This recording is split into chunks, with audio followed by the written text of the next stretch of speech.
Hello बच्चों, तो चलिए इस प्रश्न को पढ़ते हैं। माना F1 समांतर चतुर्भुजों का समुच्चय है, F2 आयतों का समुच्चय, F3 समचतुर्भुजों का समुच्चय, F4 वर्ग का समुच्चय तथा F5 समलंब चतुर्भुजों का समुच्चय है। तब F1 का मान है। तो यहाँ पर देखो, हमें चारों विकल्पों में से सही विकल्प का चयन करना है। ठीक है, तो प्रश्न में आगे बढ़ने से पहले इस प्रश्न से संबंधित जो मुख्य उदाहरण है उसकी हम चर्चा कर लेते हैं। तो देखो, यहाँ से हम समांतर चतुर्भुज की परिभाषा जानते हैं कि वह चतुर्भुज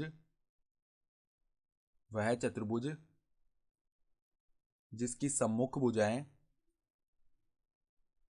जिसकी सम्मुख भुजाएं यानी कि आमने सामने की जो भुजाएं है ना, सम्मुख भुजाएं समांतर व बराबर हों, समांतर व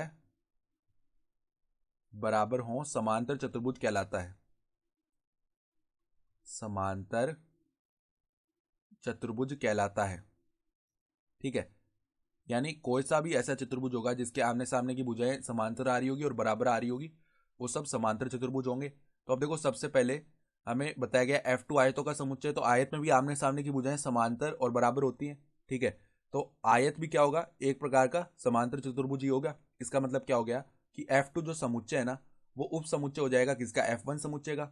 यानी कि जितने भी आयत है ना, वो एक प्रकार के समांतर चतुर्भुज है। इसका मतलब ये हो गया।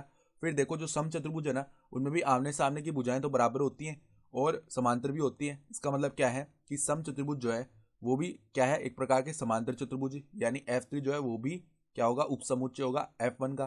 फिर वर्ग में भी ऐसा ही होता है, आमने सामने की भुजाएं बराबर होती हैं और समांतर भी होती हैं। तो F4 जो है वो भी क्या होगा, उपसमुच्चय होगा F1 का। समलंब चतुर्भुज देखो इस प्रकार के बनते हैं ना, तो माफ कीजिएगा, इनमें क्या होता है, केवल भुजा का एक जोड़ा है ना, वही क्या होता है, समांतर होता है।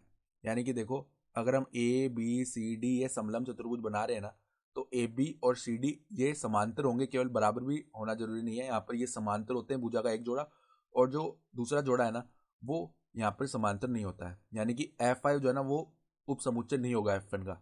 तो अगर सबसे हम उचित विकल्प की बात करें ना, तो F1 का मान देखो क्या हो सकता है। हम क्या करें, देखो, F2 F1 का उपसमुच्चय, F3 भी F1 का उपसमुच्चय और F4 भी F1 का उपसमुच्चय।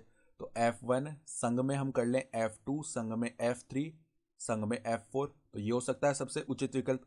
तो यहाँ से विकल्प डी जो है ना, वो हमारा सही हो जाएगा। तो आशा करता हूँ कि आपको ये प्रश्न समझ में आया होगा। धन्यवाद।